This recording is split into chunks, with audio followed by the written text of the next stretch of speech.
Experience let's see कि 15 अप्रैल से 21 अप्रैल 2024 आपकी लव लाइफ के लिए कैसी रहेगी। क्या सब होने वाला है लव लाइफ में। क्या आप एक्सपेक्टेशंस रख सकते हैं अपने रिलेशनशिप में 21 अप्रैल तक, और अगर सेपरेटेड है तो क्या चांसेस बनते हैं पार्टनर के वापस आने के। वो हम सब यहाँ पे देखने की कोशिश करेंगे। जितने मैसेज मुझे मिलेंगे मैं आप तक पहुँचाऊँगी। होप कि आपसे रेजोनेट होंगे। देखते हैं कि 15 अप्रैल से 21 अप्रैल 2024 एक्वेरियंस की लव लाइफ के लिए कैसा रहेगा। Please universe, please divine power, please spirit guides, please archangels, please give me accurate message. Sun moon Venus rising Aquarius, जो रिलेशनशिप में है, सेपरेशन में है, लंबे समय से सेपरेशन में है, सिंगल फील कर रहे हैं, सभी के लिए मैसेज बताइए।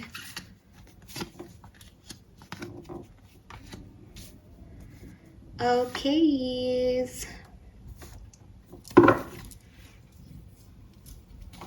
सो एक्वेरियस, जहाँ से मैं देख रही हूँ आपकी लाइफ में ना आपका रिलेशनशिप आपके लिए बहुत बड़ा क्वेश्चन मार्क है।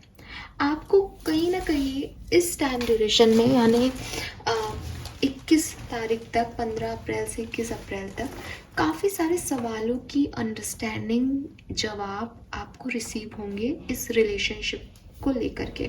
मुझे ऐसा लगता है कि आप लोगों के रिलेशनशिप में पास्ट में भी बहुत से तूफान आए, बहुत सारी परेशानियाँ आई। अब आप अलग अलग तरह के लोग हो सकते हो। आप में से कुछ एक्वेरियंस ने उन तूफानों में अपने पार्टनर के साथ रहना डिसाइड किया। आपको लगा कि वक्त के साथ ये चीज़ें ठीक हो जाएंगी, हम लोगों को समझना चाहिए, अभी मुझे झुक जाना चाहिए, मुझे इस रिश्ते को निभाना चाहिए। मैं पास्ट की बात कर रही हूँ। कुछ लोगों को लगा कि अगर ये रिश्ता लिखा होगा किस्मत में तो आगे चल के ठीक हो जाएगा, लेकिन अभी इस तरह से रहना नामुमकिन है, तो मैं इस शिप से उतर जाता हूँ या उतर जाती हूँ। मुझे इस शिप में आगे नहीं जाना इस पार्टनर के साथ। ही और she is not for me. आगे बढ़े प्रेजेंट सिचुएशन में जिन लोगों ने उस समय साथ निभाना चाहा अपने पार्टनर का, या जिस भी तरह की सिचुएशन आई, चेंजेस आए, उसमें वो रहे अपने पार्टनर के साथ, उनके दिमाग में क्वेश्चन आ रहा है कि वो क्यों रहे। आखिर उस पार्टनर ने ऐसा उनको क्या दिया जो इस रिश्ते में वो आज भी हैं, और वो चाहते क्या हैं, वो क्यों हैं इस रिश्ते में। जो लोग उतर गए उनको भी बड़ी तकलीफ हो रही है। वो भी ये सोच रहे हैं आज की तारीख में कि हम उतर क्यों गए। और समझने वाली बात ये है, क्वेश्चन का आंसर हमको यहाँ पाना है, या आपको यहाँ पाना है एक्वेरियस, कि आप जिस रिश्ते में हो उस रिश्ते में आपने जो कुछ भी किया, चाहे उस पार्टनर के साथ रहने का डिसीजन चूज़ किया, चाहे आपने उस शिप से उतर कर के समय लेने का डिसीजन चूज़ किया, मतलब जिस भी जहाज पे आप दोनों थे और लाइफ की जर्नी पे जा रहे थे, वहाँ से आप अलग हट गए कि नहीं, मुझे मैं इस पार्टनर के साथ आगे नहीं बढ़ना। तो ये जो भी डिसीजन मेकिंग थी, ये एक्चुअली में किसी पर्टिकुलर सिचुएशन की वजह से आई थी, या कोई पास्ट इवेंट आपको परेशान कर रहा था और आपका फ्रस्ट्रेशन था जो उस सिचुएशन पे निकल गया। फॉर एग्जाम्पल, एक पर्सन है जिसका कोई पास्ट रिलेशनशिप रहा। पास्ट रिलेशनशिप में एक टॉक्सिक पर्सन था, नार्सिसिस्टिक व्यक्ति था, सिर्फ अपने बारे में सोचता था। तो उसने ज़िंदगी में रिश्तों को ऐसे ही देखा, उसे छोड़ के चला गया।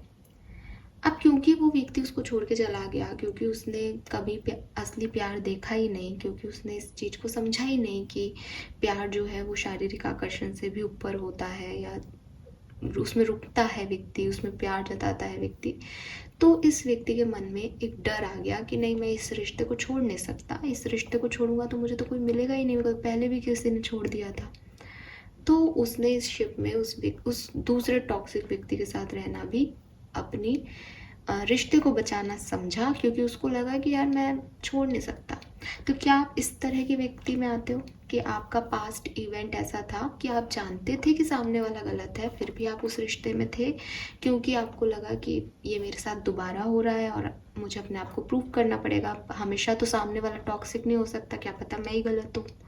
तो ये आपका कोई पास्ट इवेंट से आया हुआ फ्रस्ट्रेशन है, सिचुएशन है, या ये एक्चुअली में वहाँ पे आप प्यार करते हो, आप उस पर्सन के साथ रहना चाहते थे, इसलिए आपने उसको फॉरगिवनेस दी और आप साथ चले।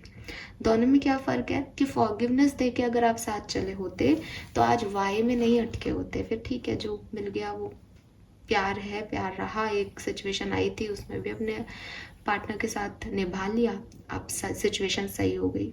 और अगर किसी पास्ट इवेंट की वजह से ही आया तो हर दूसरे दिन वापस से लगने लग जाएगा कि मैंने ऐसा क्यों किया, राइट? सेटिस्फेक्शन थोड़ी मिलेगा फिर। वहीं दूसरी तरफ जो लोग शिप से उतर गए थे उनके साथ भी सेम सिचुएशन हो सकती है, क्योंकि उन्होंने पास्ट में एक टॉक्सिक व्यक्ति को झेला था, एक गलत व्यक्ति को डील किया था, तो उनको तुरंत इस शिप से उतरना था, क्योंकि वो दोबारा से ऐसे व्यक्ति को नहीं डील कर सकते थे। अब आपके मन में ये क्वेश्चन आ रहा है, वाई, मैंने ऐसा क्यों कहा उस समय, मैंने उस शिप से उतरना क्यों समझा? तो आपके पास आंसर होना चाहिए कि ये सिर्फ उस व्यक्ति के लिए नहीं था आपका, आप पहले से भी एक ऐसे व्यक्ति के साथ थे, और क्योंकि आप इसको दोबारा टॉलरेट नहीं कर सकते थे, ये इसलिए आपके साथ हुआ। ये दूसरे तरीके से भी हो सकता है कि आप अपने पार्टनर से किसी पास्ट सिचुएशन पे इतना गुस्सा हो कि आज जो सिचुएशन आई वो इतनी बड़ी नहीं थी, लेकिन क्योंकि पास्ट सिचुएशन पे का गुस्सा भी ख़त्म ही नहीं हुआ, तो आपने उसको इसमें ऐड करके और जो बोलना था वो बोल दिया। लेकिन प्रेजेंट टाइम में ये इंट्रोस्पेक्शन आप लोगों के दिमाग में होना चाहिए कि आपने अपनी सिचुएशन में जो कुछ भी एक्शन लिए, चाहे साथ रहने के लिए, चाहे अलग होने के लिए, वो आखिर क्यों लिए गए? आपने जो शब्द बोले, चाहे अपने पार्टनर को नीचा दिखाया हो, चाहे अपने पार्टनर का साथ दिया हो, चाहे उसको डिसरिस्पेक्ट किया हो, चाहे उसको रेस्पेक्ट किया हो, आखिर आपके मुंह से वो शब्द उस पार्टनर के लिए क्यों निकले? ठीक है, इस चीज़ को आपको अपने आप समझना होगा। आप समझ रहे हो शायद प्रेजेंट में, नहीं तो इस सवाल, इस क्यों का आंसर आपको मिलना चाहिए, तभी जा कर के आप अपने रिश्ते में आगे बढ़ पाओगे। तो ये क्यों, कि क्या जो मेरा तरीका है इस रिश्ते को डील करने का वो पास्ट से आ रहा है किसी सिचुएशन की वजह से, तब आपको ध्यान देना चाहिए कि आपका पास्ट आपको अफेक्ट कर रहा है। और वो आप कहोगे कि नहीं, ऐसा बिल्कुल भी नहीं है, मेरा तरीका, मेरा जो भी बोलना करना रहा इस रिश्ते में, सिचुएशन में, उस सिचुएशन की डिमांड थी, सामने वाले ने ऐसा किया इसलिए मैंने ऐसा कहा, देन वेल एंड गुड। फिर आपके सवाल का यही जवाब है। इसमें कहीं भी आपको ऐसे परेशान होने की ज़रूरत नहीं कि आप कहीं आंसर ढूंढो, सब आंसर एकदम क्लियर कट आपकी मेमोरी में है, बट आपको उनको समझना ज़रूर होगा। ठीक है, कि क्या वो बात इतनी बड़ी थी जिस पे ये रिएक्शन देना था या नहीं। आने वाले टाइम में आपकी लाइफ में क्या होने वाला है? सो जब हम आने वाले टाइम की बात कर रहे हैं तो थिंकर की एनर्जी आ रही है यहाँ पे। थिंकर की एनर्जी अगेन कह रही है कि आप सबके दिमाग में बहुत कुछ अभी भी चल रहा है और आने वाले टाइम में भी चलेगा, लेकिन अभी शायद आप हर सवाल का जवाब ढूंढ रहे हो, बहुत लॉजिकली चीज़ों को हैंडल कर रहे हो। आने वाले टाइम में आपके दिमाग में सिर्फ एक चीज़ होगी, मैं जो कुछ भी चाहती हूँ या चाहता हूँ इस रिश्ते में, वो मेरी डिज़ायर है, वो मेरी इच्छाएं हैं, वो मेरा मोह है, वो मेरा प्यार है इस पर्सन के लिए, या मैं एक्चुअली में मानता हूँ या जानती हूँ कि इसके और मेरे कुछ सिमिलर ग्राउंड्स हैं, कुछ सिमिलर चीज़ें हैं जिनसे हम दोनों निकले हैं, जिनसे हम दोनों गुजरे हैं। क्योंकि ना एक्वेरियस, जब थिंकर का कार्ड आता है लव रीडिंग में, तो एक बहुत सिग्निफिकेंट चीज़ कहता है कि अगर लॉजिक्स पे जाओगे, अगर देखोगे कि पार्टनर ने क्या कहा, आपने क्या कहा, उसने क्या किया, आपने क्या किया, तो कभी कंपैटिबिलिटी डिसाइड नहीं हो पाएगी, नहीं निकाल पाओगे कि आप एक दूसरे के लिए कितने कंपैटिबल हो। क्योंकि द थिंग इज़ कि जो दो डिफरेंट तरह के लोग होते हैं वो एक दूसरे के कंपैटिबल कभी आएंगे ही नहीं। अगर आप डिफरेंट तरह के हो, ठीक है, तो आप एक दूसरे के लिए नहीं बने हो, चाहे आप अपने डिफरेंसेस में कितना भी प्यार करो। लोग कहते हैं ना कि opposite attracts, but opposite attracts हो सकते हैं, अपोजिट खुश खुश एक जीवन नहीं जी सकते। आपको साथ रहने के लिए, एक दूसरे की रिस्पेक्ट करने के लिए कुछ सिमिलर ग्राउंड्स की ज़रूरत होती ही है। ऐसा हो सकता है कि मेरे पार्टनर को ट्रैवल पसंद है, मैं एक इंट्रोवर्ट पर्सन हूँ, मैं शांति से घर रहना चाहता हूँ मेडिटेट करके। शादी के बाद मेरे पार्टनर के साथ मैं ट्रैवल कर लेता हूँ, मेरे पार्टनर मेरे साथ बैठ के मेडिटेशन कर लेते हैं। बट ऐसा क्यों कर पा रहे हैं ये दो लोग? क्योंकि वो सिमिलर ग्राउंड पे हैं एडजस्टेबिलिटी के। वो दोनों ऐसे लोग हैं जो बदलना जानते हैं। वहीं अगर ऐसे दो लोग शादी कर लें जिनको ट्रैवल करना और एक को जो है घर पे रहना पसंद है, तो सामने वाला कहेगा ट्रैवल पे चलो, वो कह देगा नहीं मेरे को नहीं चलना, मुझे घर पे रहना है। वो कहेगा चलो मेडिटेशन करो, वो कहेगा कि नहीं क्या मेडिटेशन क्या होता है फर्जी। एट द एंड वो अपनी दुनिया में खुश रहने लग जाएगा, ये अपनी दुनिया में। इस शादी को चलना नहीं कहते।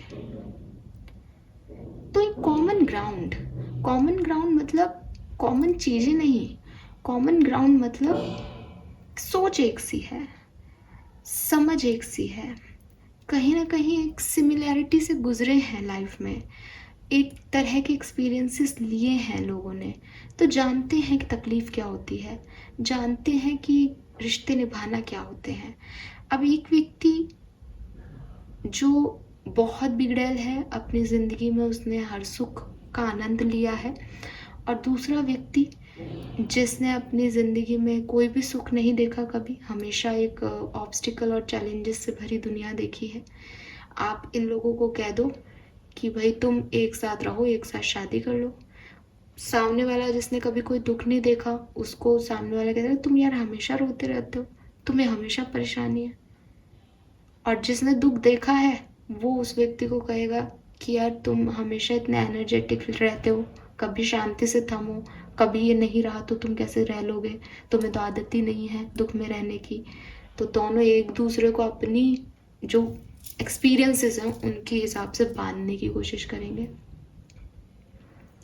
तो आपको हमेशा लाइफ में जब भी आप कोई पार्टनर चूज़ करो या किसी की तरफ अट्रैक्टेड हो, अब आज आप ऐसी सिचुएशन में हो जब आप चाहते हो कि मेरा पार्टनर मेरी तरफ वापस आ जाए, या आप ये सोच रहे हो कि मैं इस पर्सन से शादी कर लूँ या नहीं, या हम लोग कितने अच्छे कपल हैं और हमारे को नज़र ना लगे, जब भी आप ये सोच रहे हो 15 अप्रैल से 21 अप्रैल 2024 के बीच आप थोड़े लॉजिक से हटके ये देखें कि आप लोग कॉमन ग्राउंड पे कहाँ आते हैं।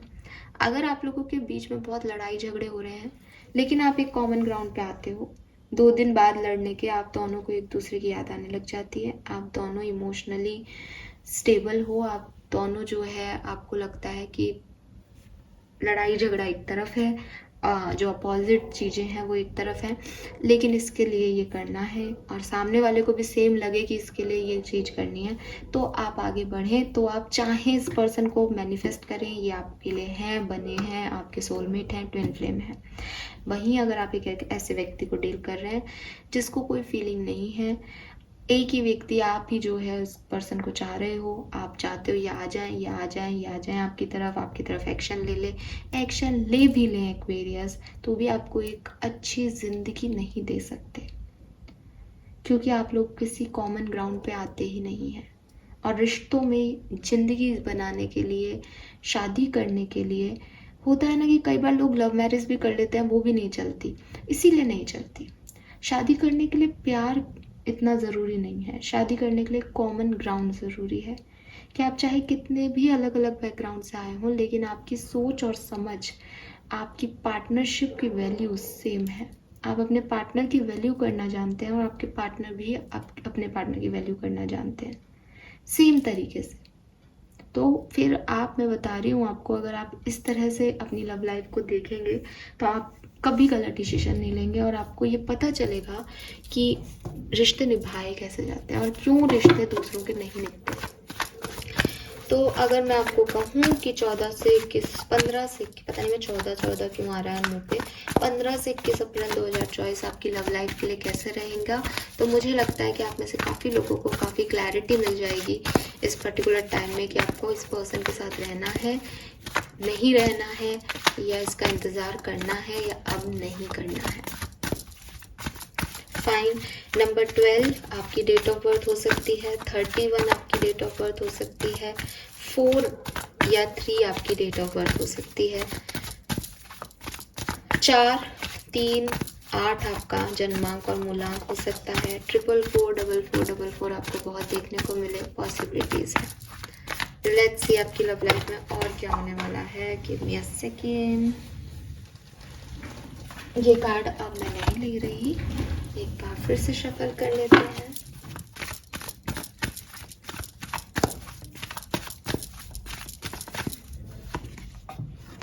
Wow, we have happy family number 4, storm warning number 10,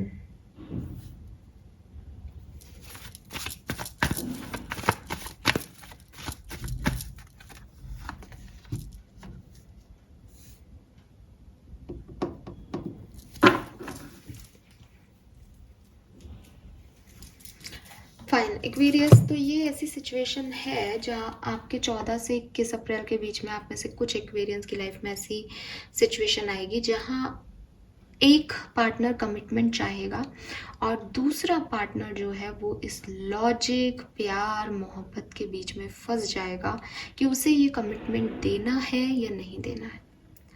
अंततः जीत या जो समझ है, जो सोच है आपकी, जैसा कि मैंने अभी आपको समझाया कि आपकी सोच आपको यही लेके जाएगी कि कॉमन ग्राउंड है तो मुझे आगे बढ़ना है, नहीं तो शायद मुझे आगे नहीं बढ़ना चाहिए। अगर आप किसी मैरिड पर्सन को डील कर रहे हो, अभी आप कनेक्शन में हो, कोई पार्टनर आपका मैरिड है, तो डेफिनेटली 14 से 21 अप्रैल के बीच में आपके दिमाग में क्वेश्चन आएगा कि मैं ये क्या कर रहा हूँ या मैं ये क्या कर रही हूँ, मुझे ये नहीं करना चाहिए। ठीक है, ऐसा कुछ हो सकता है। कुछ लोगों के पार्टनर्स जो हैं वो अपनी फैमिली को तवज्जो दें, अपने फैमिली की सुने, उन्हें रियलाइज़ हो कि उन्हें एक लव मैरिज में नहीं बल्कि एक अरेंज मैरिज में आगे बढ़ना चाहिए, क्योंकि प्यार करना और किसी के साथ रहना दो अलग अलग चीज़ें होती हैं।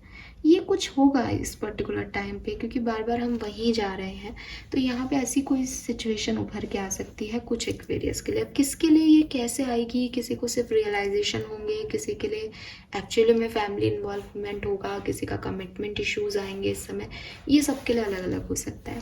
बट एट द एंड आप सब लोगों इसी डायरेक्शन में बढ़ोगे कि इस रिश्ते में रहना है या नहीं, और रियलाइज़ करोगे कि कौन सा रिश्ता सही है कौन सा नहीं। मैं ये नहीं कह रही कि हर व्यक्ति को ये रियलाइजेशन होगा कि ये पार्टनर मेरे लिए सही नहीं है। कुछ लोगों को ये भी रियलाइजेशन होगा कि हम एक सेम ग्राउंड पे और हमें आगे बढ़ना है। ठीक है, ओवरऑल जो रिलेशनशिप की एनर्जी है वो आपकी जो फीलिंग्स हैं और आपके पार्टनर की जो फीलिंग्स हैं वो एक दूसरे को मिरर करेंगी। आप सेम ग्राउंड पे आओगे, कहने का मतलब है आप एक सा महसूस करोगे। अगर आप सेपरेशन में हो तो आप दोनों को एक दूसरे की याद आएगी। अगर आपके रिश्ते में सेम ग्राउंड नहीं है, आप लोग एक दूसरे के लिए नहीं बने हो, तो आप दोनों एक दूसरे से दूरियां क्रिएट करोगे। अगर आप कम्युनिकेशन में हो तो जैसे कि मैंने कहा कि एक व्यक्ति कमिटमेंट चाहेगा लेकिन दूसरा व्यक्ति नहीं चाहेगा, लेकिन उसके बाद क्योंकि एक कॉमन ग्राउंड है आप लोगों के बीच में तो आप सेम चीज़ पे आ जाओगे, और नहीं है तो वो डिफ्रेंशिएशन रह जाएंगे। तो ये चीज़ रियलाइज़ होगी इस पर्टिकुलर टाइम पे। नंबर 10, नंबर 1, नंबर 8, नंबर 4 आपके लिए सिग्निफिकेंट हो सकता है ना। मैंने आज की रीडिंग बहुत लंबी कर दी है, शायद हो गई एक्चुअली समझने में और समझाने में। जल्दी से देख लेते हैं टैरो क्या कह रहे हैं एक्वेरियस के लिए, आपकी लव लाइफ में क्या सब होगा। कुंभ राशि,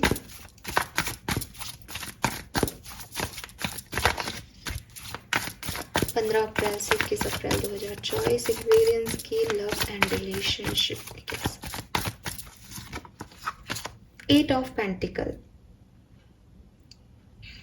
dedicated love, S of swords, very nice, thinkable love. तो एक चीज तो है, आप अपनी लव स्टोरी के बारे में सोचने बहुत वाले हो।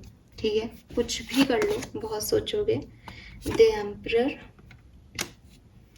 ऑलराइट,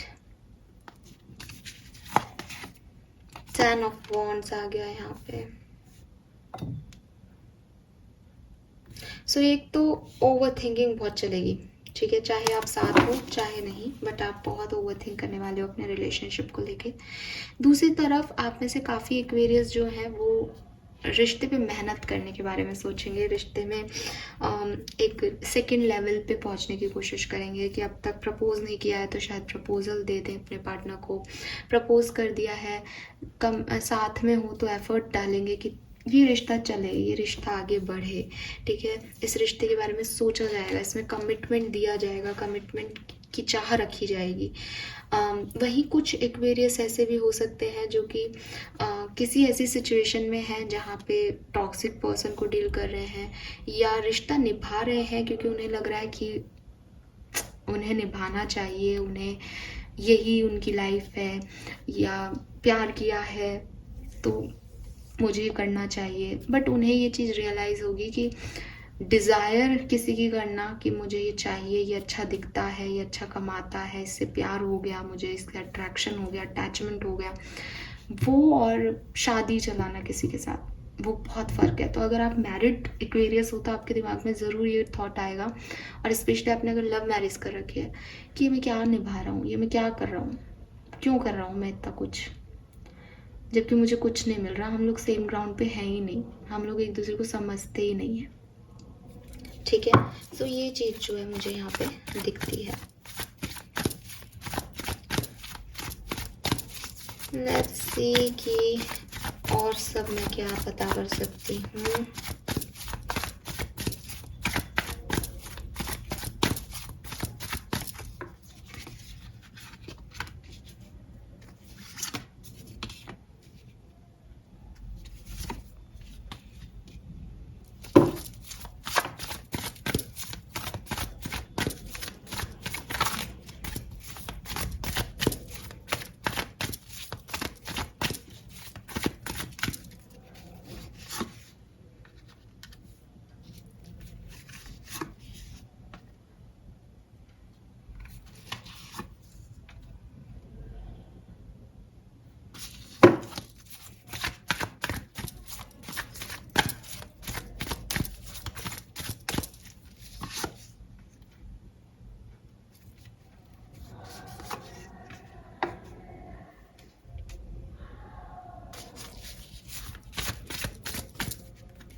एक्वेरियस, मुझे ऐसा लगता है कि इस टाइम ड्यूरेशन में आप में से काफ़ी एक्वेरियंस को आपके पर्सन की तरफ से कोई कॉल मैसेज आ सकता है। आपके पर्सन की फीलिंग इस पर्टिकुलर टाइम ड्यूरेशन में आपके लिए काफ़ी पॉजिटिव है, एंड जैसा कि मैंने पहले भी कहा था, आप लोग एक दूसरे को मिरर कर रहे हैं, आपकी एनर्जी भी अपने पर्सन के लिए उतनी ही पॉजिटिव रहेगी। ठीक है, तो आपके पर्सन जो है उनके लिए एक ड्रीम कम ट्रू है। वो मानते हैं कि वो आपसे बहुत प्यार करते हैं, आपके साथ रहना चाहते हैं, आपसे बहुत सॉलिड प्यार करते हैं। वो अपने आप से ज़्यादा प्यार करते हैं, लेकिन अपने आप के बाद अगर वो किसी से प्यार करते हैं तो वो आप हैं। ऐसा भी कुछ लोगों के पार्टनर हो सकते हैं जो ये मानते हो कि एक्वेरियस ने ही उन्हें प्यार करना सिखाया है, प्यार का रियल मीनिंग सिखाया है एक्वेरियस ने। तो काफ़ी चार्म वो इस रिश्ते में देखते हैं। मे बी आपको मैसेज करें इस पर्टिकुलर टाइम ड्यूरेशन में वापस आएँ। वहीं आप जो हैं, आप मटेरियलिस्टिक ग्रोथ की तरफ आगे बढ़ रहे हो, लेकिन आप एक सॉलिड स्टेबल पार्टनरशिप चाहते हो, सिक्योरिटी चाहते हो अपनी लाइफ में, चाहते हो कोई पर्सन आपको स्टेबिलिटी दे। भाग भाग के आप थक गए हो, स्पेशली एक फीमेल अगर आप हो तो अपने लिए किंग ऑफ पेंटिकल की तलाश कर रहे हो। आपको लगता है कि आपके पार्टनर आए और आपको ना केवल प्यार दिखाएं बल्कि आपसे शादी करें, आपको कमिटमेंट दें, आपके लिए कुछ एफर्ट्स लगाएं लाइफ में। ठीक है, आपको चूज़ करें, ऐसा आप चाहते हो इस पर्सन से। और ऐसा हो सकता है कि ये पर्सन आपकी तरफ आए, बट मैं आपको कहूँ कि आप जितना सॉलिड, अब पता क्या होगा इस पर्टिकुलर टाइम पे, ये कहानी बता देती हूँ मैं, तो डायरेक्ट टाइम नहीं है मेरे पास। ऐसा होगा कि आप भी यही चाहते हो, ये भी यही चाहते हैं, आपके पर्सन आपको अप्रोच करेंगे। हो सकता है आप भी करो, बट मुझे ऐसा लगता है आपके पर्सन आपको अप्रोच करेंगे ज़्यादातर लोगों के लिए, और आप लोग साथ आएंगे। लेकिन साथ आने पे आपको ये रियलाइज़ होगा कि हम एक दूसरे से प्यार कर सकते हैं, लेकिन हम एक दूसरे के लिए परफेक्ट मैच नहीं हैं। हम एक दूसरे के लिए सेम फीलिंग नहीं रखते हैं। आप जहाँ एक स्टेबिलिटी चाहते हो, वहीं आपके पर्सन अपने आप से सबसे पहले प्यार करते हैं, उसके बाद आपको देखते हैं। वो आपके साथ रिश्ता चाहते हैं, वो आपको कमिटमेंट नहीं देना चाहते। वो एक इमेच्योर एनर्जी में है जहाँ प्यार, मोह, अट्रैक्शन बहुत इंपॉर्टेंट है, सिग्निफिकेंट है। आप एक मेच्योर एनर्जी में हो जो आपके लिए पैसा इंपॉर्टेंट है, आपके लिए स्टेबिलिटी, सिक्योरिटी इंपॉर्टेंट है। और जब आप एक दूसरे के साथ आओगे, जब ये चीज़ें होंगी, तब आपको रियलाइजेशन होगा कि आप इनको याद कर रहे थे या आपको याद कर रहे थे, लेकिन चीज़ें उतनी ही स्टक हैं अभी भी जितनी साथ में थी या जब ये साथ नहीं थे तब थी। कुछ रियलाइजेशन आपको इनके आने के बाद होंगे, ऐसी वाली एनर्जी में मुझे यहाँ दिखते हैं। एंड कंसर्न और अनकंसर्न लव है, तो ऐसा लगेगा जैसे उनको उस चीज़ से बहुत ज़्यादा फ़र्क नहीं पड़ रहा जिस चीज़ से फ़र्क आपको पड़ रहा था। आप सेम ग्राउंड पे नहीं हो, आप प्यार करते हो एक दूसरे को। ये आपकी डिज़ायर हो सकती है, आपकी इच्छा हो सकती है कि मुझे ये मिल जाए, लेकिन ये परफेक्ट पार्टनर नहीं हो सकता। ऐसी कुछ सिचुएशन आपकी लाइफ में बनेगी एक्वेरियस। आई डोंट नो किसके साथ कितना रेजोनेट होगा, बट मुझे जो मैसेज चैनल हुए मैंने आपको दिए। लेट्स सी, अगर आप मैरिड हो तो आपकी लाइफ में क्या सब होने वाला है एक्वेरियस, फटाफट से देख लेते हैं। We have empress, wow. So आप प्रेगनेंसी की तरफ आगे बढ़ते हुए दिख रहे हो, ग्रो कर रहे हो, बहुत एंजॉय करोगे अपनी मैरिड लाइफ को, बहुत रोमांटिक एनर्जी रहेगी, काफ़ी आपको आपकी मदर का या मदर इन लॉ का सपोर्ट रहेगा आपकी मैरिड लाइफ में। So that's great. अब आप एक मेल हो तब भी आपकी वाइफ जो है प्रेग्नेंट हो सकती है, और ऐसा भी हो सकता है कि आपकी लाइफ में आपके बच्चों से कोई खुशी आए, अगर ऑलरेडी आप पेरेंट हो तो, ठीक है। बच्चों की वजह से कोई खुशी आपको मिलेगी, अबंडेंस आपको मिलेगी, अच्छा रिश्ता रहेगा, सुंदर रिश्ता रहेगा। लेट्स सी कि अगर आप अनमैरिड हो और कम्युनिकेशन में हो तो क्या होगा। आपकी लाइफ में एक बड़ा ट्रांसफॉर्मेशन आ रहा है, और वो यही ट्रांसफॉर्मेशन है कि क्या आपको इस पर्सन के साथ आगे बढ़ना है या नहीं। ये थॉट प्रोसेस, कुछ ऐसी सिचुएशन आएगी कि आप ये ज़रूर सोचेंगे कि क्या आप इस पर्सन के साथ पूरी ज़िंदगी रह सकते हो या इस रिश्ते को अभी ख़त्म कर देना चाहिए। ट्रांसफॉर्मेशन आपकी लाइफ में आएगा एक बड़ा। अब जब ऐसी थॉट आती है तो अब आप मेरी बात समझना, ये सिर्फ एक थॉट नहीं है, ये क्या है, कुछ हो रहा है ऐसा जिसकी वजह से ये डेवलपमेंट आ रहा है, ठीक है। तो कुछ सिचुएशन ऐसी होंगी अनएक्सपेक्टेड सी। लेट्स सी एक्वेरियस कि अगर आप सिंगल हो तो आपकी तरफ कौन आ रहा है, द फूल। सो आपकी तरफ कोई पर्सन आ सकता है जो कि बिल्कुल मस्त मौला है, एकदम बस हवा में आ रहा है। वो कोई कमिटमेंट ना तो चाहता है ना देना चाहता है, बस वो अपनी ज़िंदगी को एंजॉय करने के लिए आपकी तरफ आ रहा है। मे बी एक छोटा मोटा सा पार्टनरशिप का ऑफर लेके आ रहा है, बट इस पर अभी रिलाय नहीं किया जा सकता बिकॉज इसकी एनर्जी अभी फुल एनर्जी में है, ये इमेच्योर एनर्जी में है, अभी इसको कुछ नहीं पता है, इसको खुद को नहीं पता चाहता क्या है, बट चांस ले रहा है। सो अगर आप भी सिंगल हो तो बिल्कुल एंजॉय करो। सेपरेटेड एक्वेरियंस के लिए क्या लेके आ रहा है ये समय, हीलिंग लेके आ रहा है, रिकन्सिलेशन लेके आ रहा है। सो इसमें कोई दो राय नहीं है कि आपका रिकन्सिलेशन इस टाइम ड्यूरेशन में हो जाएगा। टैरो से देख लेते हैं मैरिड लोगों के लिए इम्प्रेस क्यों है। क्वीन ऑफ वॉन्ड्स है यहाँ पे, बिल्कुल आप लोग बहुत एंजॉय करने वाले हैं इस टाइम ड्यूरेशन को। ये आपके लिए सबसे अच्छा जो है मौका रहेगा। अगर आपके पेरेंट्स की वजह से, इनके पेरेंट्स की वजह से, इन लॉस की वजह से कोई भी इशू चल रहा है आपकी लाइफ में, वो सब ख़त्म होगा और पूरे दिल से, शिद्दत से आप लोग जो है एक दूसरे से जुड़ोगे, प्यार मोहब्बत की बातें करोगे, कहीं घूमने जाओ, ऐसा भी हो सकता है। कम्युनिकेशन वालों के लिए डेथ क्या कह रहा है, क्वीन ऑफ पेंटिकल। ऐसा हो सकता है कि अगर आप कम्युनिकेशन में हो और रिलेशनशिप में हो तो मे बी आप इस पर्सन से कमिटमेंट मांगो, और हो ये मतलब दो तीन चीज़ें हो सकती है। चेंज आ रहा है, या तो आप अपने रिश्ते को चेंज करके शादी तक पहुंचाओगे या कहीं और शादियां करने के बारे में सोचोगे, तो एक बदलाव जो है वो आपकी लाइफ में आएगा। सिंगल लोगों के लिए फूल की एनर्जी क्यों है, 6 ऑफ पेंटिकल, क्या बात है। तो एक जेनरस फेयर लव आपकी लाइफ में आ रहा है, जैसा आप चाहते थे वैसा पार्टनर आपको यूनिवर्स लाके दे रहे हैं।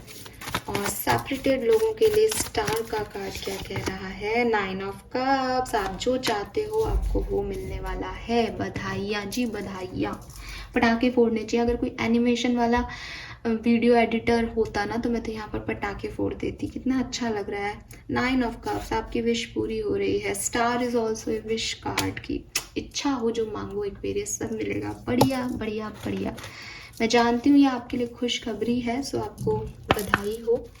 लेकिन मैं फिर भी कहूँगी कि आउटकम ये कुछ लोगों के लिए हो सकता है, कुछ के लिए कुछ और आउटकम आएगा। इस रिकन्सिलेशन के बाद रियलाइजेशंस होंगे कि एक्चुअली में क्या चाहता है मन, एक्चुअली में किसे चाहता है, एक्चुअली में सही क्या है। लेट्स सी और क्या मिलने वाला है। Don't give up on love. अरे वाह, लव रीडिंग में आपको कहा जा रहा है भाई प्यार से भागे ना। एक कहानी और हो सकती है यहाँ पे कि आप में से काफ़ी लोग प्यार से भाग रहे हैं क्योंकि आपके पर्सन ने कुछ गलत किया है, कुछ गलती हो गई उनसे, माफ़ करें उन्हें, क्लियर करें मिसअंडरस्टैंडिंग्स को। क्योंकि प्रॉब्लम ये नहीं है, एक्वेरियस अगेन आपको पहली लाइन पे लेके जाऊंगी कि प्रॉब्लम ये नहीं होती कि कोई हमसे प्यार करता है या नहीं। प्रॉब्लम ये होती है कि वो आदमी इतना समझदार है कि नहीं कि हमारी सिचुएशंस को समझ सके। वरना ऐसा रिजिड व्यक्ति मिलेगा जो गलतियां तो वो भी करेगा और आपको बाद में लगेगा कि मैं इन्हीं को माफ़ कर देती, कम से कम ये समझ तो लेते मेरी बात। तो वो चीज़ भी हो सकती है, उल्टा भी हो सकता है इस चीज़ का कि आपके पास है एक अंडरस्टैंड पार्टनर, लेकिन आपको लगता है कि नहीं वो ये नहीं कर रहा, वो प्यार नहीं करता आपसे, वो किसी और से प्यार करता है। तो ये सब चीज़ें आपको समझने की है कि प्यार की डेफिनेशन क्या होनी चाहिए और एटलीस्ट शादी किन लोगों से करनी चाहिए। सो बिल्कुल माफ़ करें, क्लियर करें सिचुएशन को, हील करें खुद को और प्यार को फिर से चांस दें। The way forward is open. आप जहाँ भी हैं अपनी लव लाइफ में आप आगे बढ़ोगे, उसमें भी कोई शक नहीं है। नंबर 9, नंबर 5 सिग्निफिकेंट हो सकता है और ये कार्ड आना चाहता है। नंबर 20 सिग्निफिकेंट हो सकता है। This is not the divine right time to take action, please be patient. और अगर आप खुद कोई एक्शन लेना चाह रहे हो किसी की तरफ, तो ये एक्शन का टाइम नहीं है, इसमें अभी रुक जाना बेहतर है। एक्वेरियस, देख लेते हैं आपके लिए गाइडेंस क्या आ रहा है।